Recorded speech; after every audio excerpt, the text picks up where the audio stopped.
தேவனுடைய பரிசுத்த நாமத்துக்கு கனமும் மகிமையும் சதா காலங்களிலும் உண்டாவதாக. தொடர்ந்த தொடர்ந்து இன்றைக்கு நாம் 6வது நாளிலே வந்திருக்கிறோம். 6 நாட்களாக தேவன் நம்மோடு கூட இருந்து அவருடைய பரிசுத்தமான இந்த சத்திய வெளிச்சத்தை அவர் நமக்கு கொடுத்து அதை புரியும்படியாக கிருபை செய்த தயவுக்காக நாம் அவருக்கு நன்றி செலுத்திக் கொள்வோம். இன்றைக்கு நாம பார்க்க போற காரியம், இந்த பாவ நிவாரண நாளை பற்றி நாம நேற்றைக்கு படித்தோம். பாவ நிவாரண நாள்ல இன்னும் கொஞ்சம் சில விஷயங்கள் நம்ம தியானிக்க வேண்டியது. பாவ நிவாரண நாள் வருடத்திற்கு ஒரு முறை வந்தது போல 7ஆம் நாள் அட்வென்ட் சபைக்கு அது 1844 அந்த பாவ நிவாரண நாள் தொடர்ந்து நடைபெற்றுக் கொண்டிருக்கிறது அப்படின்றது தீர்க்க தரிசனத்தின் பிரகாரமாக நாம் விசுவாசிக்கிறோம். இந்த பாவ நிவாரண நாளிலே என்னென்ன காரியங்கள் நடக்கிறது என்பதை நம்ம பார்ப்போம். இதிலே நமக்கு மிக முக்கியமான ஒரு செய்தி என்னவென்றால், நியாய தீர்ப்பு கொடுக்கும் வேளை வந்தது அப்படிங்கிற செய்தி. நியாய தீர்ப்பு கொடுக்கும் வேளை வந்தது அப்படி என்று சொல்லும் பொழுது, அது அந்த 1844 முதல் பாவ நிவாரண நாளுடைய வேலை ஆரம்பித்தது முதல் அந்த நியாய தீர்ப்பின் வேலை தொடர்ந்து நடந்து கொண்டே இருக்கிறது. இஸ்ரவேல் ஜனங்களுடைய பாவங்களை, அவர்கள் அறிக்கையிட்ட பாவங்களை, வருடம் முழுவதும் அவர்கள் செலுத்தின அந்த அன்றாட பலியின் பாவங்களை, அந்த ரத்தத்தையும் சேர்த்து, பாவ நிவாரண பலியின் ரத்தத்தையும் சேர்த்து, பிரதான ஆசாரியன் மகா பரிசுத்தருக்குள்ளே சென்று அந்த ரத்தத்தை அவன் பிதாவுக்கு முன்பாக சமர்ப்பிப்பது பாவ நிவாரண. இந்த நேரத்திலே அவர்கள் ஒவ்வொருவருடைய பாவத்தையும் தனித்தனியாக அங்கு அவர் சமர்ப்பிக்கும் போது, அந்த நியாய தீர்ப்புக்கு நம்முடைய 7ஆம் நாள் அட்வென்ட் சத்தியம் என்ன போதனை, என்ன ஒரு வார்த்தையை கொடுக்கிறது என்றால், இன்வெஸ்டிகேட்டிவ் ஜட்ஜ்மெண்ட் அப்படின்னு கொடுக்குது. நுட்ப நியாய விசாரணை அப்படின்னு சொல்லப்படும். நியாய தீர்ப்பு வரும்ன்றது நமக்கு தெரியும். தானியேல்ல படிக்கிறோம், நியாய சங்கங்கள் உட்கார்ந்தது அப்படின்ற வசனத்தை படிக்கிறோம். வெளிப்படுத்தல படிக்கும் பொழுது அவர் நியாய தீர்ப்பு கொடுக்கும் வேலை வந்தது என்று நம்ம வெளிப்படுத்தல் 14ல படிக்கிறோம். ஆக அந்த 2300 நாட்கள் முடியும் பொழுது, அந்த 1844 சம்பவம் ஆரம்பிக்கும் போது நியாய தீர்ப்பினுடைய வேலை ஆரம்பிக்கக்கூடிய ஒரு காலகட்டமானது இங்கே வருகிறது. ஆக இந்த நியாய தீர்ப்பு எப்படிப்பட்ட நியாய தீர்ப்பாக இருக்கும் அப்படின்றதுதான் நமக்கு மிக முக்கியமான கேள்வி.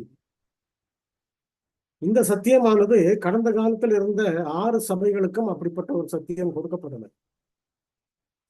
பாவ நிவாரண நாள்ல வாழ்ந்து கொண்டிருக்கிற 7ஆம் நாள் அட்வென்ட் சபைக்கு, மீதமான தேவனுடைய பிள்ளைகளுக்கு மட்டும்தான் அப்படிப்பட்ட ஒரு சத்தியமானது விளக்கமாக கொடுக்கப்பட்டிருக்கிறது. குற்ற நியாய விசாரணை என்ற வார்த்தை வேதாகமத்தில் கிடையாது. அதே போல சில வார்த்தைகள் வேதாகமத்தில் கிடையாது. ஆனால் அதை நம்ம அந்த அர்த்தத்துக்குரிய சம்பவங்களும் செயல்களும் நடக்கிறதுனால அந்த வார்த்தைகளை பயன்படுத்துகிறோம். அதே போல ஷெக்கெனான்ற வார்த்தையே நமக்கு கிடையாது. ஆனால் அந்த ஷெக்கெனான்ற எபிரேய வார்த்தை அந்த தேவனுடைய மகிமை இறங்கக்கூடியதை குறிக்கிறதுனால அந்த வார்த்தையை நம்ம பயன்படுத்தோம். அப்படி போலதான் நியாய தீர்ப்புடைய காலத்திலே நுட்ப நியாய விசாரணை அப்படின்னு ஒண்ணு இருக்கிறதுன்னு சொன்னாங்க. அந்த இன்வெஸ்டிகேட்டிவ் ஜட்ஜ்மெண்ட் ஒரு காரியம் அங்க நடைபெறுகிறது என்றால் அது எப்படி இருக்கும் என்பதுதான் நமக்கு மிக முக்கியமான ஒரு கேள்வி. அநேக சமயங்களில் நாம என்ன செய்யறோம் என்றால், நம்முடைய பாவங்கள் அறிக்கையிடப்படும் போது மேற்போக்காக நாம் அறிக்கையிட்டுள்ளோம். ஆனால் ஒரு முக்கியமான வேதாகமத்தினுடைய வெளிச்சத்தில் நம்ம பார்க்கும்போது முக்கியமான காரியம் என்னவென்றால், நம்முடைய பாவங்களை நாம் அறிக்கையிடும் பொழுது அந்த பாவங்கள் முழுமையாக நம்முடைய கவனத்துக்கு கொண்டு வரப்பட்டு நாம் என்ன பாவம் செய்திருக்கிறோம் என்ற ஒரு தெளிவும் ஒரு உணர்வும் நமக்கு ஏற்படுத்தப்படும். எந்த ஒரு பாவமும் நமக்கு உணர்த்தப்படாதபடிக்கு அந்த பாவத்தை அறிக்கையிடும்படி தேவன் கேட்கிறது. பொதுவாக என் பாவத்தை மன்னியும், என் பாவத்தை மன்னியும் சொல்லிட்டு சொல்றது பாவ அறிக்கையும் கிடையாது. நாங்கள் இந்த பாவத்தை செய்திருக்கிறோம், நாங்கள் உமக்கு விரோதமாக நாங்கள் பாவம் செய்கிறோம், நாங்கள் உமக்கு விரோதமாக நாங்கள் தீமை செய்தோம் அப்படின்னு பர்டிகுலர் அந்த சின்ன அவங்க என்ன செய்யணும்னா எடுத்து சொல்லணும். அதுதான் நுட்ப நியாய விசாரணையோட மிக முக்கியமான ஒரு பகுதி. அப்படி அவர்கள் ஒவ்வொரு பாவத்தையும் அவர்கள் ஆட்டுக்குட்டியை பலி செலுத்தும் போது கூட ஆவியானவர் அவருடைய இருதயத்தில் அந்த பாவங்களை உணர்த்தினார். இருதயத்திலே ஏற்படக்கூடிய மாற்றம் வேற, பலி செலுத்தக்கூடிய வேலை வேற. அதனாலதான் தாவீது சொல்லும் போது, பலியையும் காணிக்கையும் விரும்புகிறதை விரும்பினால் நான் செலுத்துவேன், தேவனுக்கு கேட்கும் பலிகள் நறுங்கொண்டதும் நொறுங்கொண்டதுமான இருதயம். இந்த நறுங்கொண்டதுமான இருதயம் சொல்லி சொல்லும் பொழுது இருதயத்தில் இருக்கக்கூடிய ஆழமான இருதயத்தில் இருக்கக்கூடிய பாவங்கள், குறைகள் எல்லாமே அங்க வெளியே வந்து அநேக சமயங்கள்ல இந்த மறைவான குற்றங்கள், மறைவான பாவங்கள் என்றது மனுஷனுடைய பார்வையில, நம்முடைய பார்வையில அநேக சமயங்கள்ல அது நம்ம காண தவறு விடுகிறோம். நாம நினைக்கிற பிரகாரம் சில சமயங்கள்ல நம்ம உறுதியா இருக்கிறோம், ஸ்ட்ராங்கா இருக்கிறோம் நம்ம நினைப்போம். ஆனால் நம்முடைய குறை என்ன என்பதை இருதயத்தின் உள்ளந்திரியங்களை ஆராய்ந்து அறிகிற கர்த்தருக்கு மட்டும்தான் தெரியும் என்ன பாவங்கள் நமக்குள்ள இருக்கிறது. தாவீது பாவம் செய்தான்னு சொல்லப்பட்டிருக்கு. அதனால தாவீது சொல்லும் பொழுது என்ன சொல்லுகிறார் என்றால், மறைவான குற்றங்களுக்கு எங்களை நீங்களாக்கி ரட்சியும் அப்படின்னு. மறைவான குற்றங்களுக்கு என்னை நீங்களாக்கி ரட்சியும் சொல்லி சொன்னா, அந்த மறைவான குற்றங்கள், பாவங்கள் வெளியே கொண்டு வரப்பட வேண்டும். எந்த பாவத்தையும் வெளியே கொண்டு வராதபடிக்கு, நம்முடைய கவனத்துக்கு கொண்டு வராதபடிக்கு, இந்த பாவம் நீ செய்திருக்கிறாய் என்று சொல்லாதபடிக்கு ஒட்டுமொத்தமாக சேர்த்து நீ ஒரு மன்னிப்பு கேளுன்னு ஆண்டவர் நம்மளுக்கு சொல்லணும். ஆகையினாலே நம்முடைய பாவங்களை அவர் சுட்டி காட்டுகிறார். எதெல்லாம் பாவம்? நம்ம படிக்கிறோம், நியாயப்பிரமாணத்தை மீறுகிறதே பாவம் படிக்கிறோம். ஆனால் இன்னொரு வசனம் நமக்கு என்ன சொல்றது? விசுவாசத்தினாலே வராத யாவும் பாவமே அப்படின்றாரு அப்போஸ்தலனாகிய பவுல். அப்படியானால் விசுவாசத்தின் அடிப்படையிலே இது தேவனுடைய காரியம், இது சாத்தானுடைய காரியம். இது தேவனுக்கு பிரியமானது, இது சாத்தானுக்கு பிரியமானது. அப்படி ஒரு தெளிவான ஒரு முடிவை எடுத்து அதற்கு கீழ்ப்படிவதுதான் நுட்ப நியாய விசாரணையுடைய மிக முக்கியமான ஒரு கருத்து. நம்முடைய பாவங்கள், மறைவான குற்றங்களை வெளியே கொண்டு வந்து அந்த வெளியே கொண்டு வரப்பட்ட பாவத்தை நம்ம அறிக்கையிட்டு அதை நாம் விட்டுவிடுவது என்பது பாவ நிவாரண நாளினுடைய மிக முக்கியமான ஒரு பகுதி. அதுக்கு முந்தைய காலங்களிலே அவர் அறியாமையின் காலங்களிலே தேவன் காணாதவர் போல் இருந்தார். இஸ்ரவேல் ஜனங்க யாக்கோப்புடைய காலத்துல, ஆபிரகாமுடைய காலத்துல அவர்கள் அந்த பாலிகேமி, மறுமனையாட்டி அப்படின்ற ஒரு தவறு அவங்க செய்த போது அது அந்த நேரத்துல தவறா இல்லை. ஏனென்றால் அப்பொழுது மோசையுடைய பிரமாணங்களை ஏதோ கொடுக்கப்படும். இஸ்ரவேலுடைய காலத்துல வரும் பொழுது அது பாவமாக கருதப்பட்டது. இஸ்ரவேலுடைய காலம் கழிந்த பிறகு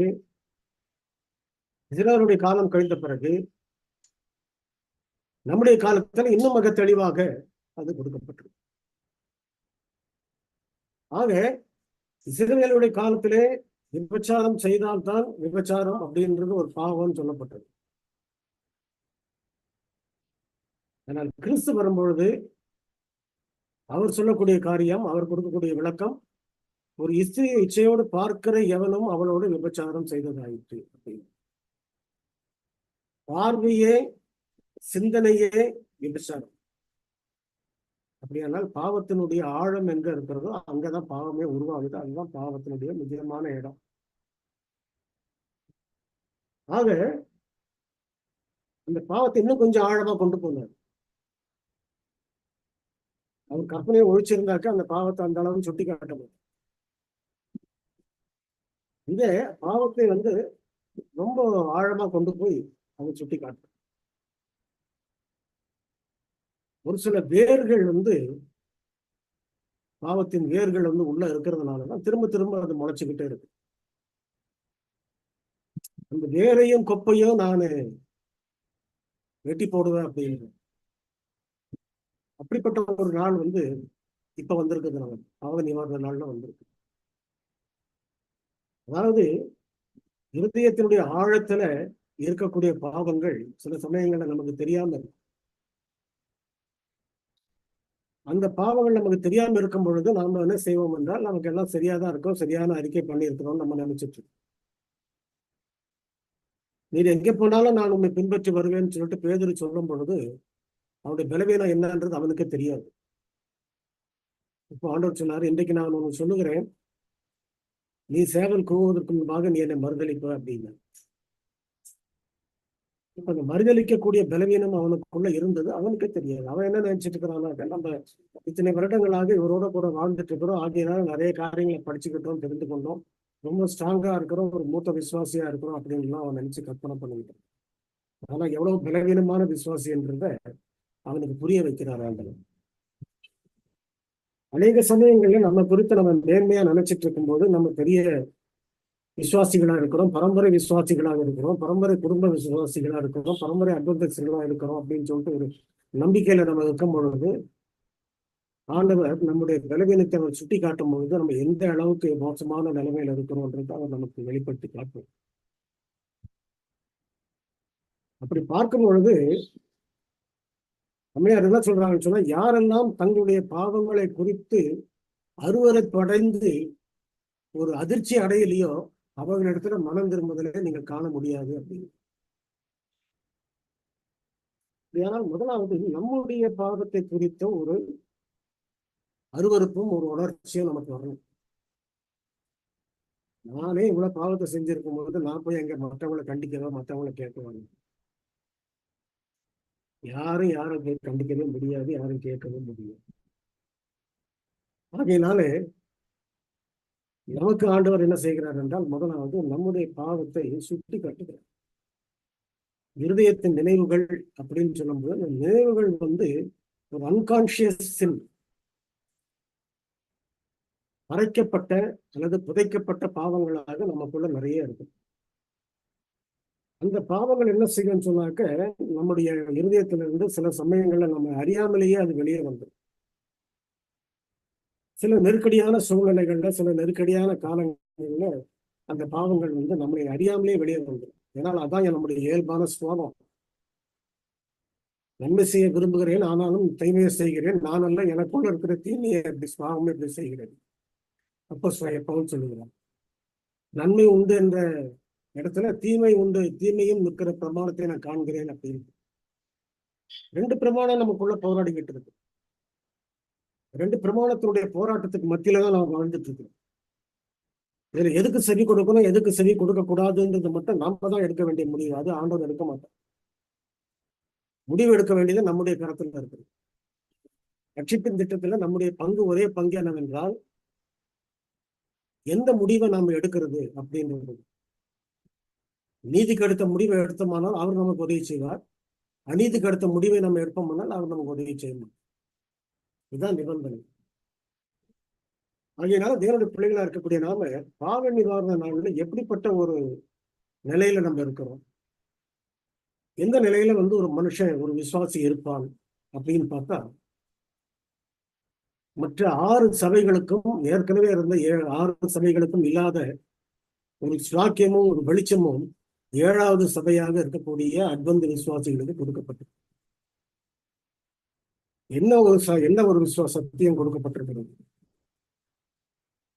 பாவங்களை உன்னிப்பாக கவனித்து அதனுடைய பாவங்களை அறிந்து கொண்டு அந்த பாவங்களை அறிக்கையிட்டு விட்டுவிடக்கூடிய ஒரு இடத்துல நம்புறோம். 3 பேர் வேண்டார்கள், ஒருத்தனுக்கு 1 தாலந்து, இன்னொருத்தனுக்கு 2 தாலந்து, இன்னொருத்தனுக்கு 5 தாலந்து. 5 தாலந்து வாங்கினவன் அதை 5 இன்னும் ஒரு 5ஆக பெருக்கிட்டான். 2 தாளந்து வாங்கினவனும் அது இன்னும் 2 ஆக்கிட்டு, நான் 1 தாளந்து வாங்கினதான் கொண்டு போய் பறிச்சு வச்சுக்கோ. ஆனா நம்முடைய காலங்கள் 5 தாளந்தை வாங்கினவர்கள், முழுமையான சத்தியத்தை பெற்றவர்கள். இதற்கு பிறகு பூர்ணமான சத்தியம் சொல்றதுக்கு ஒண்ணுமே கிடையாது. இனிமே சத்தியத்தை கொண்டு அவர் நியாயம் தீர்க்க போறதில்ல, அவர் யாரையும் பரிசுத்தப்படுத்த போறாங்க. அந்த ஒரு காலகட்டத்துக்குள்ள நம்ம வந்துட்டோம். அதனால தேவனுடைய பிள்ளைகளா இருக்கக்கூடிய நாம இந்த காரியங்களை நம்ம ரொம்ப உன்னிப்பா கவனிக்கணும். அதுல இந்த பாவ நிவாரண நாளினுடைய அந்த முடியக்கூடிய நேரம், அவர் அந்த ரத்தத்தை எடுத்து, பாவ நிவாரண ரத்தத்தை எடுத்து போக்காட்டுக்கு அவர் கொண்டு போய் கொண்டு போய் செலுத்தி அதை போக்காட்டை வெளியே அனுப்புவதற்குரிய நேரம் வருவதற்கு முன்பாக அந்த பாவ நிவாரண வேலை முடிந்த உடனே டைம் ஆஃப் ரிஃப்ரெஷ்மெண்ட், அதான் பின்மாறி ஊற்றப்படக்கூடிய நேரம். ஒன்றுலாம் நம்ம தெரிந்து கொள்ளணும். பின்மாறி என்பது இன்னைக்கு நிறைய நம்ம பின்மாறிக்காக ஜெபிக்க வேண்டும் அப்படின்ற ஒரு அழைப்பு நமக்கு பல இடங்களில் கொடுக்கப்படுகிறது. அந்த பின்மாறிக்காக ஜெபிக்க வேண்டும் என்ற அழைப்பு நமக்கு கொடுக்கப்படும் பொழுது ஒரு விஷயத்தை நம்ம மறந்துடக்கூடாது. என்னவென்றால், நம்முடைய குணத்திலே ஒரு சிறு கரும்புள்ளியாகிலும் இருக்குமானால் நமக்கு பின்மாறி கொடுக்கப்படாது என்றுதான் அம்மையார் சொல்லக்கூடிய ஒரு கருத்து. ஒரு சிறு கரும்புள்ளி கூட அந்த குணத்தில் இருக்கக்கூடாது. அப்படியானால் நம்முடைய பாவங்கள் முழுவதுமாக இந்த வெளிச்சத்துக்கு கொண்டு வரப்படும். எந்த வெளிச்சத்துக்கு கொண்டு வரப்படும்? பாவ நிவாரண நாளின் வெளிச்சத்துக்குள்ளே அது கொண்டு வரப்படும். பாவ நிவாரண நாளிலே முழுமையான வெளிச்சம் அங்கு கொடுக்கப்பட்டிருக்கு. அந்த முழுமையான வெளிச்சத்தை தேவனுடைய பிள்ளைகளுக்கு தேவன் என்ன செய்திருக்கிறார் என்றால், மீதமான சபைக்கு 1888 வருடம் முதல் கொண்டு கிறிஸ்துவின் நீதி என்ற சத்தியத்தை கொடுத்து, அந்த நீதியையும் நம்மையும் ஒப்பிட்டு பார்க்கும் பொழுது அவரும் நாமும் எந்த நிலையில இருக்கிறோம் அப்படின்றது நமக்கு தெரியும். நம்முடைய குறைகள் எல்லாமே நமக்கு வெளியே வரும். ஒரு மனுஷன் ஒரு வெள்ளை சட்டையை போட்டிருக்கிறான், நம்பிக்கிட்டு இருக்கான். அவன் ஒரு சின்ன வெளிச்சம் அவனுக்கு முன்பாக வருது. அந்த வெளிச்சத்துக்கிட்ட போகும்பொழுது அந்த வெள்ளச்சட்டையில இருக்கிற கொஞ்சம் அழுக்கு அவனுக்கு தெரியும். இப்போ அவன் என்ன நினைக்கிறான்னா, சுமாரான அழுக்கு தான், பரவாயில்ல அப்படின்னு நினைக்கிறான். கொஞ்சம் கொஞ்சமாக அந்த வெளிச்சத்துக்கு, விளக்குக்கு மிக அருகில் வந்த போதுதான் அவனுக்கு தெரியுது எவ்வளவு அதுக்கு அதிகமான அழுக்கு இந்த வெள்ளையில இருக்குது. ஆக கிறிஸ்துவின் நீதியின் வெளிச்சத்துல நம்ம கிட்ட வர வரதான் நம்முடைய பாவங்கள் முழுமையாக வெளியே தெரியாது. அந்த பாவங்களை வெளியே தெரியாதபடிக்க நம்ம எதை வச்சு தடுக்கிறோம்? விளக்கை கொளுத்தி மரக்காலால் மூடி வைக்கிறோம். எது மரக்கால்ன்றது? எது? மற்றவர்களுடைய யோசனை, மற்றவர்களுடைய ஆலோசனை, மற்றவர்களுடைய பாடங்கள், மற்றவர்களுடைய போதனைகள். மனுஷனுடைய வாயிலிருந்து வரக்கூடிய வார்த்தை நமக்கு தேவையில்லை. கர்த்தருடைய வாய் இதை சொல்லிச்சு அப்படின்ற ஒரு வார்த்தை தான் நமக்கு வேணும். Thus saith the Lord. அந்த ஆதாரம் இல்லை என்றால் அந்த வார்த்தைகளை நாம் ஏற்றுக்கொள்ளாமல் இருக்கிறது நல்லது. ஆக கடைசி நாட்களிலே இருக்கக்கூடிய லவோதிக்கேயருக்கென்று கொடுக்கப்பட்ட ஒரு பெரிய வெளிச்சம் பாவ நிவாரண நாளில் நடக்கக்கூடிய டே ஆஃப் அட்டோன்மெண்ட் டேல நடக்கக்கூடிய ஒரு பாவ அறிக்கை, repentance. Day of atonement, repentance. நம்முடைய ரிப்பன்டன்ஸுக்கும் யோவான் ஸ்நானனுடைய காலத்தில் இருந்த மனம் திரும்புதலுக்கும் எலியாவுடைய காலத்துல இருந்த மனம் திரும்புதலுக்கும் ரொம்ப வித்தியாசங்கள் நிறைய இருக்கு. அநேக காரியங்களே அப்போ தேவன் காணாதவர் போன்றிருந்தார். ஏன் காணாதவர் போன்றிருந்தால் அறியாமையின் காலம். ஆனால் இப்பொழுதோ எங்கும் உள்ளவர் ரட்சிக்கப்பட வேண்டும் என்று அவர் பார்க்கிறார். அப்ப நம்முடைய குணங்கள், நம்முடைய எண்ணங்கள் எல்லாவற்றையும் முழுமையாக வெளியே கொண்டு வரக்கூடிய, முழு வெளிச்சத்துல கொண்டு வரக்கூடிய, கிறிஸ்துவின் நீதியாகிய அந்த சத்தியத்தின் வெளிச்சத்துல கொண்டு வரக்கூடிய ஒரு நாள் தான் இந்த பாவ நிவாரணம். ஆக இதுல நாம் என்ன பார்க்கிறோம்? சில குறிப்புகளை நான் உங்களுக்கு வாசிக்கிறேன். பைபிள் கமெண்ட்ரியில வால்யூம் 5ஆம் பக்கம், 5வது வால்யூம்ல பக்கம் 1152 ஒரு சின்ன குறிப்பு இருக்குது. The work of restoration can never be thorough unless the roots of evil are reached. தீமையினுடைய வேர்கள் போய் சேரும் வரைக்கும் நாம் முழுமையாக அந்த ரட்சிப்பின் அந்த ரீஸ்டோரேஷன் இதுக்கு நம்ம வர்றது கிடையாது. ரீஸ்டோரேஷன் சொன்னாக்க பாவத்துக்கு முன்பு எந்த நிலையில இருந்தோமோ அதே நிலைமைக்கு நம்ம திரும்பி போவோம். அது எப்படி வரும் என்றால் பாவத்தினுடைய வேர்களை போய் நாம் பார்க்க வேண்டும். அந்த வேர்களை பார்க்கும் பொழுது நம்முடைய பாவமே அதிகமா இருக்கும் இந்த நேரத்தில். அப்பதான் நமக்கு தெரியும் எவ்வளவு பெரிய பாவம். பேதுருவுக்கு அவர் சொல்லுகிற வரைக்கும், அந்த வார்த்தையை சொல்லுகிற வரைக்கும் அவனுக்கு தெரியாது. அவன் கடைசி வரைக்கும் என்ன நினைச்சிட்டு இருக்கிறான், 3.5 வருடங்கள் அவனுக்கு ஒரு சீனியாரிட்டி இருக்குது மெம்பர்ஷிப்ல.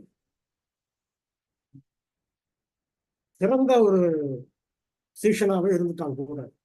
ஆனா அவன் சொன்ன வார்த்தை, இது எங்க போனாலும் அவன் பின்பற்றி வருது, இல்ல உன்னிடத்துல இந்த பிறவின இருக்குது. அவன் ஏற்றுக்கொள்ளல முதல்ல. ஆனா அவனே மறுதளிக்கும் பொழுதுதான் மனம் கசந்து அவர் அழுதான்னு பார்த்துக்கணும். இதே போலதான் இன்னைக்கு நம்முடைய காரியங்கள் எல்லாமே நம்முடைய பலவீனங்களையும் குறைகளையும் நாம் பரிசுத்தாவியினாலே உணர்த்தப்படும் போது நமக்கு அது வெட்கமாகி நாமளே தலை கொண்டு போக வேண்டிய நிலைமைக்கு நம்ம ஆளாகும். அதுக்குதான் ஆண்டவர் சொன்னாரு, முதல்ல உன்னுடைய கண்ட இருக்கிற உத்தரத்தை எடுத்து போட்டுட்டு நீ அடுத்தவங்க அந்த கண்டத்தை பாரு அப்படின்னு. நம்ம கண்ணில் இருக்கிற உத்தரமே இன்னும் முழுசா எடுத்து போட முடியல. இன்னும் நிறைய மறைவான குற்றங்கள் இருக்கிறது. இருதயத்தினுடைய ஆழத்துல அன்கான்சியஸ் நிறைய இருக்கிறது.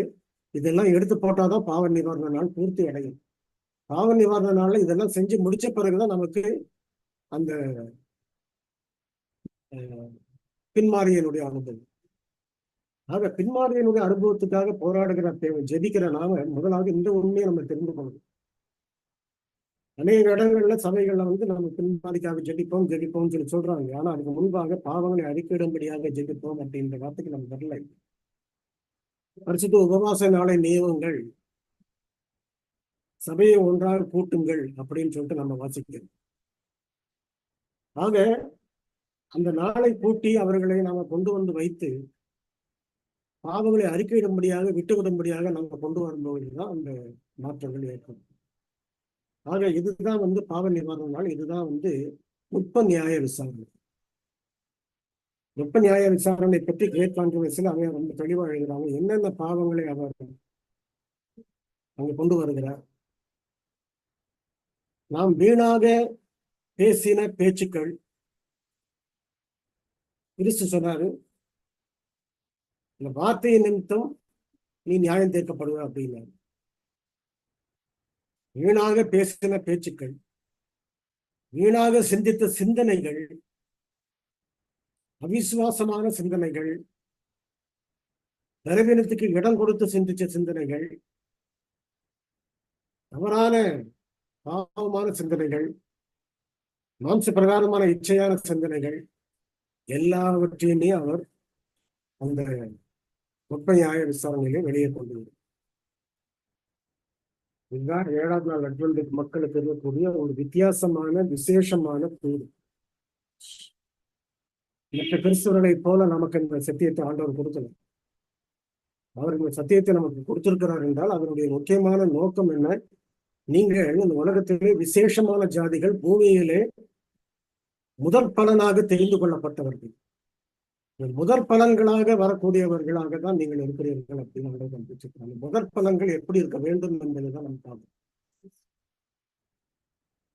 இந்த முதற் பலன்கள் முழுமையான கிறிஸ்துடைய சாயலையும் குணத்தையும் உடையவர்களா இருக்கு. அதுதான் நுட்ப நியாய விசாரணையுடைய ஒரு முக்கியமான அனுபவம். அதாவது இன்னொரு காரியம் அவர் சொல்றாங்க, அம்மையார் சொல்றாங்க, ரிவ்யூ அண்ட் ஹெரால்ட் புத்தகத்துல 2 பத்திரிகையில செப்டம்பர் 25 1900 ஒரு குறிப்பு இருக்கிறது. He who does not abhor himself cannot understand the meaning of redemption. தன்னுடைய பாவத்தை குறித்து ரொம்ப அருவருக்கக்கூடிய ஒரு மனநிலையை யாரெல்லாம் பெறாமல் இருக்கிறாங்களோ அவர்கள் மீட்பை குறித்தும் ரட்சிப்பை குறித்தும் அறிய முடியாது அப்படின்னு. இது வரைக்கும் நம்முடைய ஜீவியத்துல நம்முடைய காரியங்கள் எல்லாத்தையும் தூர போட்டுட்டு மற்றவர்களுடைய பாவங்களை பார்க்கவும், மற்றவர்கள் மேல பழிய போடவும், மற்றவர்களை நம்ம கூறவும் வரும்போது நம்ம அந்த ரிடம்ஷனுக்குரிய அந்த மீட்புக்குரிய இடத்துக்கு நம்ம வர்றது ரொம்ப சிரமமான ஒரு காரியம். இன்னொரு குறிப்பு என்ன சொல்லப்படுதுனாக்க, அதே revival நெரோன்ல the time is near when the inner life will be fully revealed. நம்முடைய இருதயத்தினுடைய ஆழமான குணங்களையும் குறைகளையும் குற்றங்களையும் முழுமையாக வெளிப்படுத்தக்கூடிய நேரம் வந்திருக்கிறது அப்படின்னு. Time is near. அதுக்கு அடுத்தபடியாக இன்னொரு குறிப்பு என்ன சொல்லப்படுகிறது, if we have defects of character of which we are not aware, நம்முடைய கவனத்துக்கு கொண்டு வரப்படாத பாவங்கள் குறைகள் நமக்கு இருக்குமானால், he gives us discipline. கடவுள தேவன் அதை நமக்கு சரிப்படுத்துகிறார். That will bring those defects to our knowledge. நம்முடைய கவனத்துக்கு, நம்முடைய ஞாபகத்துக்கு அந்த பாவங்கள் கொண்டு வரப்படும். That we may overcome them. அவைகளை நாம் மேற்கொள்ள வேண்டும். Your circumstances have served to bring new defects in our character to your notice. அதுக்கு பிறகு ஒரு சிறு சூழ்நிலைகள் நமக்கு ஏற்படும் போது எந்த பாவம் நம்மை தாக்குகிறது என்பதை நாம தெளிவாக அறிந்து கொள்ள முடியும். But nothing is revealed but that which was in you. அந்த குணத்தை நம்ம தெரிந்து கொள்ள எதுவுமே தெரிந்து கொள்ளப்படவில்லை என்றால் அது ரொம்ப ஆபத்தான ஒரு. அதனால இந்த மாதிரி காரியங்கள் எல்லாம் நமக்கு சொல்லப்பட்டிருக்கிறது. இஸ்ரவேல் ஜனங்க எந்த ஒரு காரணத்தினால அவர்கள் கிறிஸ்துவை காண முடியாதபடிக்கு போனார்கள். அதாவது அவருடைய பிரசன்னம், கிறிஸ்துடைய பிரசன்னம் சின்ன சின்ன காரியங்களையும் தவறுகளையும் அவருடைய இருதயத்திலே உணர்த்தி காட்டி கொண்டிருந்தது. அவர்கள் இருதயத்திலே குத்தப்பட்டவர்களாக இருந்தார்கள், இருதயத்திலே உணர்த்தப்பட்டவர்களாக இருந்தார்கள். அந்த இருதயத்திலே குத்தப்பட்ட போதுதான் அவர்கள் மிகவும் கோபம் அடைந்து அவர்களை மாற்றிக்கொள்ள முடியாது, அவர்கள் அதை ஏற்றுக்கொள்ளவும் இல்லை, அந்த சத்தியத்துக்குள் வருவதற்கு விரும்பவும் இல்லை. ஆகையினால அவரை கொலை செய்ய வேண்டும் என்று அவர் முடிவு. இதுதான் இஸ்ரவேலருடைய பாவத்துக்கு, இஸ்ரவேலர் கிறிஸ்துவை கொண்டு போட்டதுக்கு காரணம். அப்படியானால் இன்றைக்கும் நாமும் கிறிஸ்துவை கொள்ளுகிறவர்களாக, கொண்டு போடுகிறவர்களாக நிறைய பேர் நம்ம இருக்க முடியும். எப்படி என்றால், கிறிஸ்துவின் நீதியின் வெளிச்சத்தில் நம்ம வரும்பொழுது நம்முடைய தவறுகளை, சிறு தவறுகளையும் அவர் சுட்டி காட்டும் பொழுது, அதை உணர வைக்கும் பொழுது, அதை நம்ம அறிக்கையிடாமல் விட்டுவிட்டு அந்த சத்தியத்தை சொன்னவர்களை எதிர்த்து, அந்த சத்தியத்தை சொன்னவர்களை நாம விரட்டி அடித்து, அவர்களை பகைத்து, அவர்களை விரோதித்து, அவர்களை வேண்டாம் என்று வெறுத்து, நீ அவர்கள் உன்னை வெறுக்கவில்லை என்னை வெறுத்தார்கள் என்று சொல்லிட்டு சாமுவேலை பார்த்து ஆண்டவர் சொன்னார்களே, அதே போல என்றைக்கு அந்த சத்தியத்தை சொல்லுகிறவர்களை வெறுக்கிறார்களோ அவர்கள் என்ன செய்கிறார்கள் என்றால் கிறிஸ்துவையும் சேர்த்து வெறுக்கிறார்கள். காரணம் என்னவென்றால், கிறிஸ்துடைய வெளிச்சத்திலே அவர்களுடைய பாவங்கள் ஆழமாக சுட்டி காட்டப்படுகிறது. அதனால எந்த அளவுக்கு நாம கிறிஸ்துவோட நெருங்கி இருக்கிறோன்றதுதான் முக்கியமான காரியமே தவிர வேற எந்த காரியமும் நமக்கு முக்கியமான காரியம். நம்முடைய நேரங்களையும் காலங்களையும் இப்படிப்பட்ட ஒரு ஆராய்ச்சியிலிருந்து வேற காரியங்கள் எடுத்துக்கொள்ளுமானால் அந்த காரியங்கள் எல்லாம் தவிர்த்து விட்டு தூக்கி தூர போட்டுட்டு வேதாகமத்தை அதிகமாக ஆராயக்கூடிய நேரத்தையும், தியானிக்கக்கூடிய நேரத்தையும், அதை குறித்து சிந்திக்கக்கூடிய நேரத்தையும் அதிகமாக எடுத்துக்கணும். பல பிரச்சனைகள் நமக்குள்ள வருது, பல சோர்வுகள் நமக்கு ஏற்படுது, பல எதிர்ப்புகள் நமக்குள்ள வருது, பல தாக்குதல்கள் நமக்குள்ள வருது. போராட்டம் இப்படியெல்லாம் உண்டுன்னு சொல்றாரு. மாம்சத்தோடும் ரத்தத்தோடும் அதிகாரத்தோடும் துறைத்தனங்களோடும் அந்தகார லோகாதிபதியோடும் வானமண்டலத்தின் பொன்னாதாவின் சேனைகளோடும் நமக்கு போராட்டம். நம்முடைய விசுவாச வாழ்க்கையில நமக்கு எதிர்ப்பு இருக்கதான் செய்யும் கட்டாயம். எவ்வளவு பேர் என்னென்னமோ கேட்கிறாங்க. ஓய்வு நாளை உண்மையை ஆசிரிக்கும் போது என்ன கேட்கிறாங்க, நீங்க என்ன யூதர்கள் மாதிரி போறீங்களே அப்படின்னு கேட்கிறவங்களும் இருக்கு. வேதாந்தம் சொல்லப்பட்ட பிரகாரம், கிறிஸ்து நமக்கு கொடுத்த ஆலோசனை பிரகாரம், அம்மையார் கொடுத்திருக்கிற ஆலோசனை பிரகாரம் ஓய்வு நாளை ஆசிரிக்கும் பொழுது அது யூதர்களை போல ஒரு அதிக பிரசங்கத்தனமா இருக்குது அப்படின்னு சொல்றவங்களும் உண்டு. அதனால அதை பற்றி நமக்கு கவலை கிடையாது. நாம என்னைக்கு சத்தியத்தை நம்ம பார்த்தோமோ, என்னைக்கு தேவன் நம்ம இடத்துல அதை ஒப்பு கொடுத்தாரோ, அதற்கு பதில் சொல்ல வேண்டியது நம்முடைய கடமை, நம்முடைய வேலை. இதுதான் பாவ நிவாரணம். இந்த பாவ நிவாரண நாள்ல இந்த நுட்ப நியாய விசாரணையில நாம கடந்து வந்துகிட்டு இருக்கிறோம். இதுல நம்ம மிக முக்கியமான இன்னும் ஒரு சில காரியங்கள் இருக்கிறது.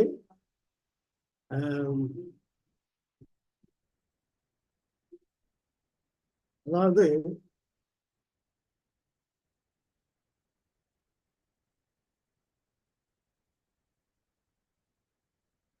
உங்களுக்கு கொஞ்சம் நான் இந்த ஸ்கிரீன் ஷேர் பண்ணி கொண்டு வரலாம். இந்த பாடத்தை நீங்க பாருங்க. ஆசிரியப்பு கூடாரத்தினுடைய உள்பகுதி. முதலாவது பரிசுத்த ஸ்தலம், திரைச்சீலை. இதற்கு அடுத்தபடியாக மகா பரிசுத்தலம், அங்கே உடன்படிக்கை பெட்டி, கிருபாசனம், தேர்பீன்கள், சேராபீன்கள், தேவனுடைய பிரசன்னம் இறங்கக்கூடிய இடம். இதை நாம எப்படி பார்க்க வேண்டும் என்றால், இந்த முதலாவது பகுதி பரிசுத்த ஸ்தலம் முழுவதுமே பூமிக்கு அடுத்த காரியம். இது பூமின்னு வச்சுக்க வேண்டியது, இங்க நடக்க வேண்டிய பூமி. அதாவது அந்த அன்றாட பலி இதெல்லாமே பூமியில செய்ய வேண்டிய காரியம். மகா பரிசுத்த ஸ்தலத்துல இது பரலோகத்துல நடக்க வேண்டிய காரியம். ஆக இது பரலோகம் என்பதையும் இது பூமி என்பதையும் நம்ம பிரித்து வைத்துக் கொள்ளணும். பூமி என்ற இடத்துல நம்ம பிரித்து வைத்துக் கொள்ளும் போது அன்றாட பலிகளை செலுத்துறது பூமியில தான் நடக்கும். இந்த பலி பாவ நிவாரண நாள்ல செலுத்தக்கூடிய பலி, அது பரலோகத்துல 1844 பிறகு அந்த ஆசிரியர் பூர்வத்தில் அது நடக்க வேண்டிய ஒரு பலி, மூலியம். நம்ம என்ன தெரிந்து கொள்கிறோம், என்ன தெரிய வேண்டும் என்றால், இதுல இங்கே அன்றாட பலி செலுத்தப்பட்டது. இதற்குள்ளே மகாபரிசுக்குள்ளே பாவ நிவாரண பலி செலுத்தப்பட்டது. ஆக ரெண்டு இடத்துல பலிகள் செலுத்தப்பட்டிருக்கு.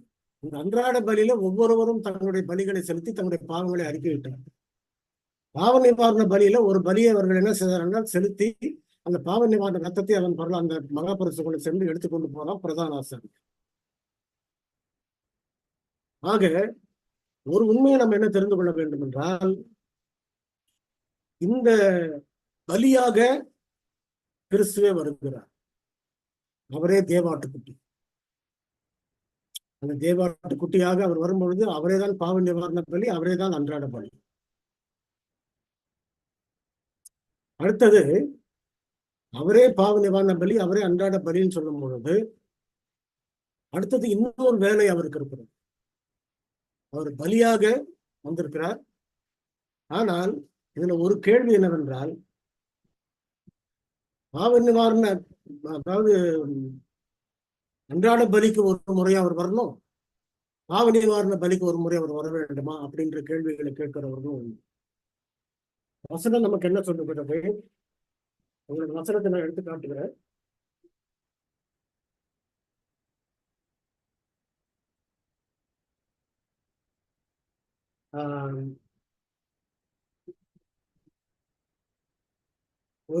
எபிரேயர் 9ஆம் அதிகாரம் 25, 28 கொஞ்சம் எடுத்தவர்கள் வாசிங்க. எபிரேயர் 9ஆம் அதிகாரம் 25, 28.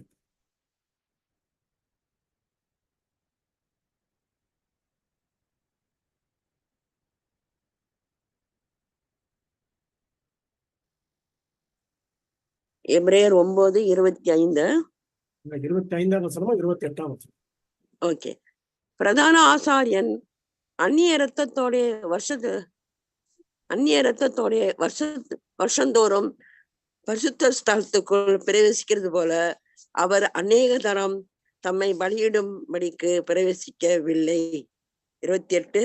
கிறிஸ்துவும் அநேகருடைய பாவங்களை சுமந்து தீர்க்கும்படிக்கு ஒரே தரம் பலியிடப்பட்டு தமக்காக காத்து கொண்டிருக்கிறவர்களுக்கு இரட்சிப்பை அருளும்படி 2ஆம் தரம் பாவம் இல்லாமல் தரிசனமாவார். அவர் செலுத்தினது ஒரே பலிதான். அந்த ஒரே பலி எதை குறிக்கிறது என்றால், அவர் கொடுத்த பலி, அவர் தன்னை ஜீவ பலியாக ஒப்பு கொடுத்தது எதை குறிக்கிறது? அன்றாட பலியும் அதில் அடங்கி இருக்கிறது, பாவ நிவாரண பலியும் அதில். ஆக ஒவ்வொரு பலிக்கும் பாவ நிவாரண பலிக்கு ஒரு முறையும் அன்றாட பலிக்கு ஒரு முறையும் அவர் வந்து மடிக்க போறது. இதுல முதலாவது அந்த அன்றாட பலி தான் முதலாவது செலுத்தப்பட வேண்டியது. அது பூமியில செலுத்தப்பட வேண்டியது.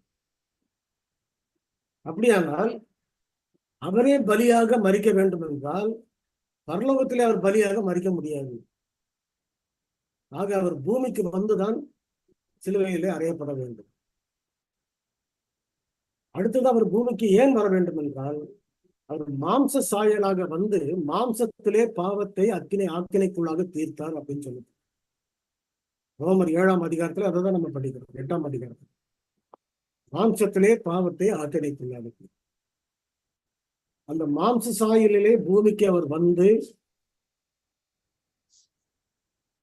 நமக்கு ஒரு முன்மாதிரியான ஜீவியத்தை செய்து காண்பித்து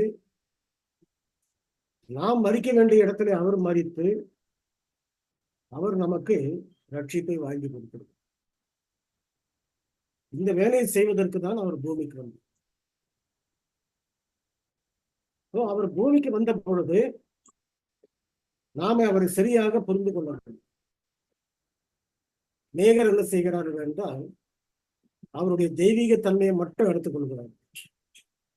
இல்ல ஒரு சாரார் அவருடைய மனுஷிக தன்மையை மட்டும் எடுத்துக்கொள்கிறார். இரண்டு தன்மைகளும் டூ நேச்சர்ஸ் ரெண்டுமே blended in one அப்படின்னு நம்ம எடுத்துக்கிறோம். அது எப்படி ரெண்டும் ஒன்றாக கலந்திருக்கிறது அப்படின்றது அதை புரிந்து கொள்வது கொஞ்சம் சிரமமான ஒரு காரியம். என்றாலும் அந்த பரலோகத்தினுடைய ஒரு வேலை அது. ஆகையினால அந்த சாமியம் அந்த மாதிரி காரியங்களை நம்ம வந்து பரலோகத்துக்கு போன பிறகுதான் நிறைய காரியங்களை இப்பொழுது நம்முடைய அறிவு கெட்டாத காரியங்களை அங்க போய் நம்ம அறிந்து கொள்ளலாம். இப்பொழுது நம்ம கண்ணாடியில நிலநாட்டமாய் பார்க்கிறோம், அப்பொழுது முகமுகமாய் பார்க்கிறோம். அப்போ பவுல் சொல்கிறார். ஆக இந்த பூமியில இருக்கிற வரைக்கும் அவர் நமக்கு இப்படிப்பட்ட ஒரு இடத்தை கொடுத்திருக்கிறார். அந்த ஆசீர் கூடத்தினுடைய பரிசுத்த ஸ்தலத்தின் முதலாவது பகுதியிலே செலுத்த வேண்டிய பலிக்காகவும் முதலாவது பகுதியிலே அவர் செய்ய வேண்டிய ஒரு வாழ்க்கைக்காகவும் ஜீவியத்துக்காகவும் அவர் இந்த பூமிக்கு வர வேண்டியது அவசியமா இருக்கு. ஆகியனாலே அவர் நம்மை போல சாயலாக நம்மை போல மனுஷனாக பாடுள்ள மனுஷனாக அவர் பூமிக்கு வந்தார். அவர் கீழ்ப்படியும் போது அந்த தெய்வீக தன்மையை வைத்து அவர் கீழ்ப்படியவில்லை. மனுஷீக தன்மையில தான் இருந்தார். நம்மை போல பாடு உள்ளவராக இருந்தார். நம்மை போல அவருக்கு பலி இருந்தது. நம்மை போல எல்லா வேதனைகளும் இருக்கும். மனுஷீகத்துல இருந்து கொண்டுதான் அவர் கீழ்ப்படிந்தார். கீழ்ப்படிவதற்கு தேவையான பலத்தை விசுவாசத்தின் மூலமாக தான் அவர் பெற்றுக்கொண்டார்.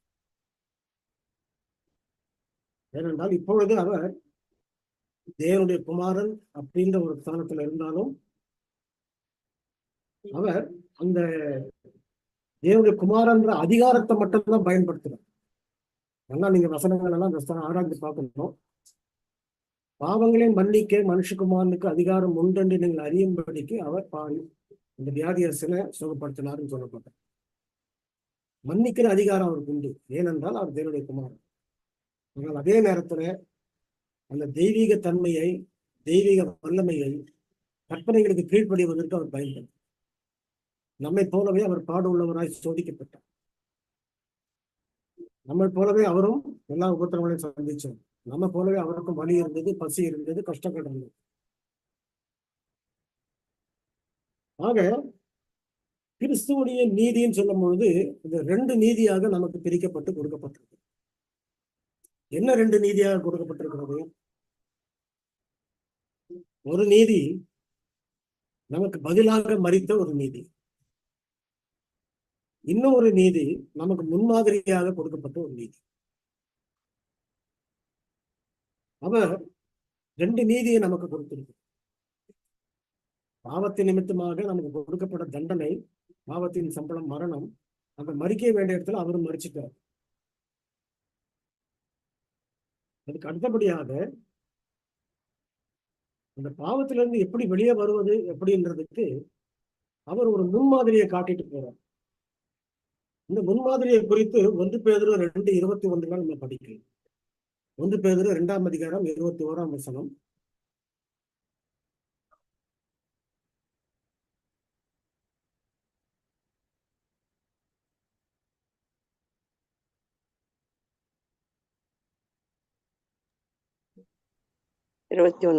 அவர்கள் நீதியின் மார்க்கத்தை அறிந்த பின்பு தங்களுக்கு ஒப்புவிக்கப்பட்ட பரிசுத்த கற்பனையை விட்டு விலகுவதை பார்க்கிறோம்.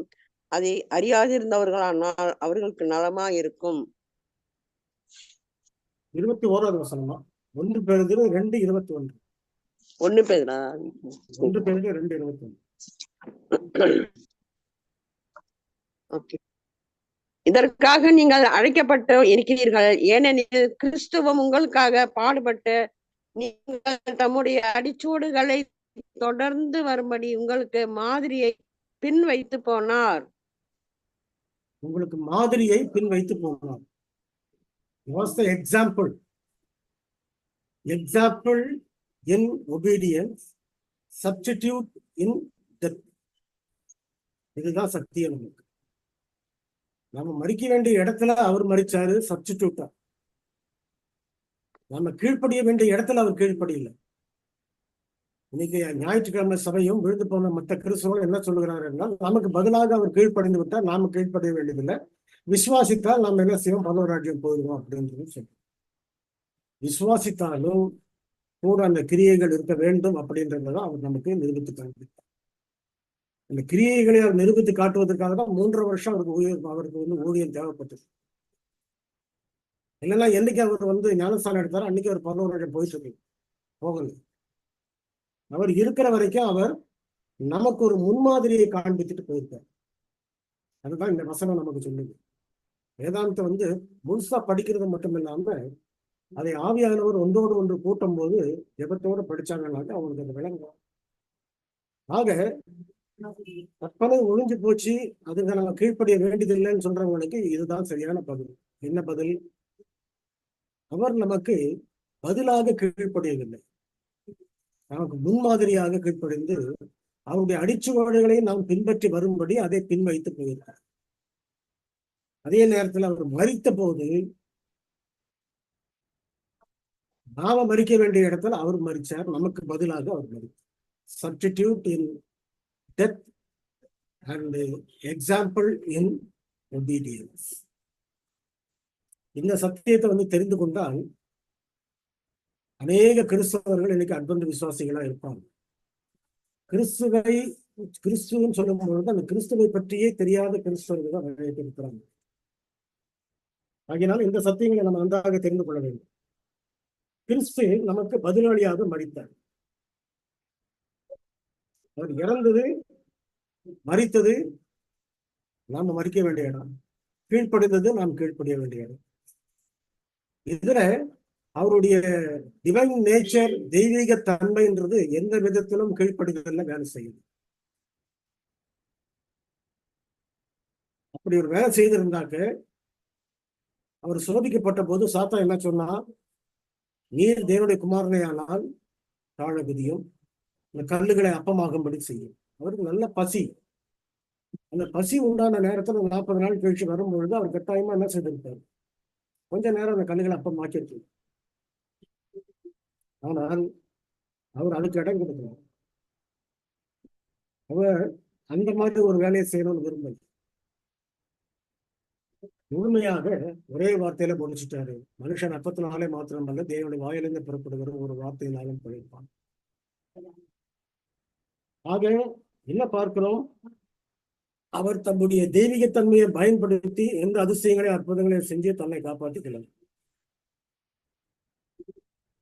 தெய்வீக அதிகாரத்தை மட்டும் தான் பயன்படுத்தினார். Authority of God. பிதா குமாரன் பரிசுத்தாவியில் 3 பேர்ல அவர் ஒருத்தர். அந்த 3 பேர்ல ஒருத்தர்ன்றத பாவங்களை மன்னிக்கிறதுக்குரிய அதிகாரத்தை மட்டும் தான் அவர் பயன்படுத்தினாரே தவிர மற்ற எந்த விதத்திலும் அவருடைய தெய்வீகத்தன்மை அவர் பயன்படுத்தார். ஆனால் அவர் தெய்வீகத்தன்மையோட தான் இருந்தார். ஆக வசனம் என்ன சொன்னது, மாம்சத்திலே பாவத்தை ஆக்கினைக்குள்ளாக தீர்த்தார் அப்படின்னு சொல்லிப்பார். ஆக இந்த ஒரு காரணத்தினாலதான் கிறிஸ்து இந்த பூமிக்கு வர வேண்டிய நிலைமை அவருக்கு ஏற்பட்டது.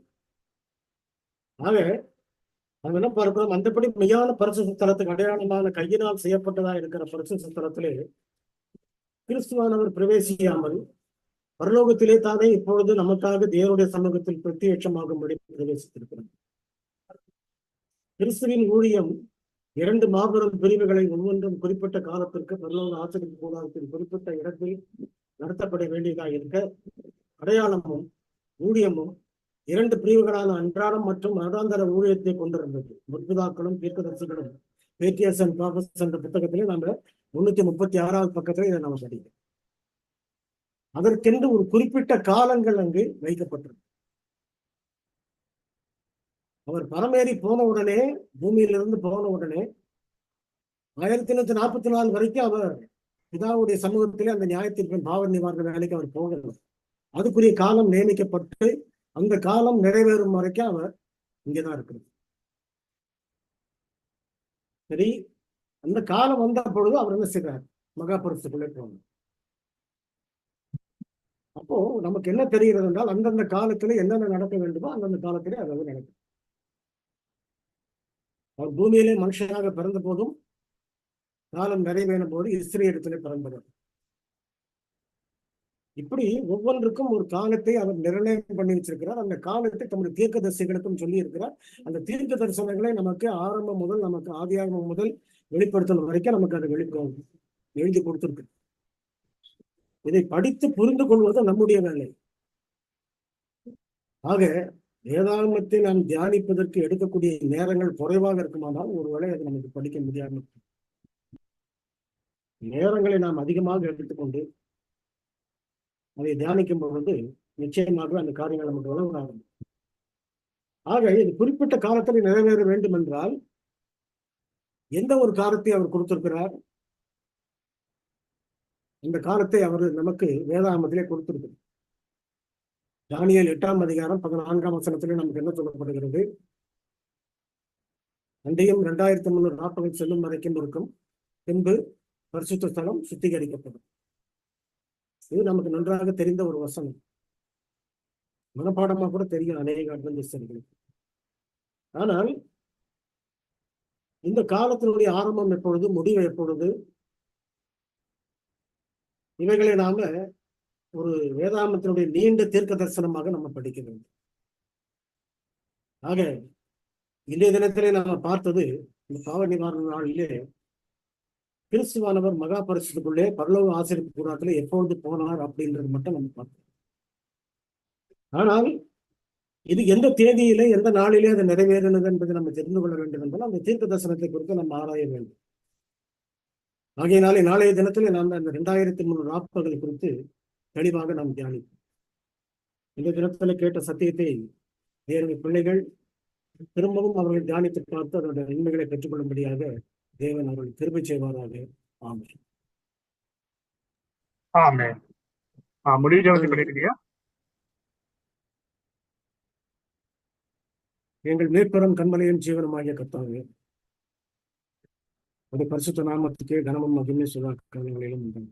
உணவு வெளியேறப்பட்ட சத்தியத்தை நீர் எங்களுக்கு கொடுத்திருக்கிறீர்கள். இவைகளை நீங்கள் அறியாதபடிக்கு நிர்மூடர்களாகவும் இருளில் இருக்கிறவர்களாகவும் இவ்வளவு காலம் நாங்கள் இருந்தோம்.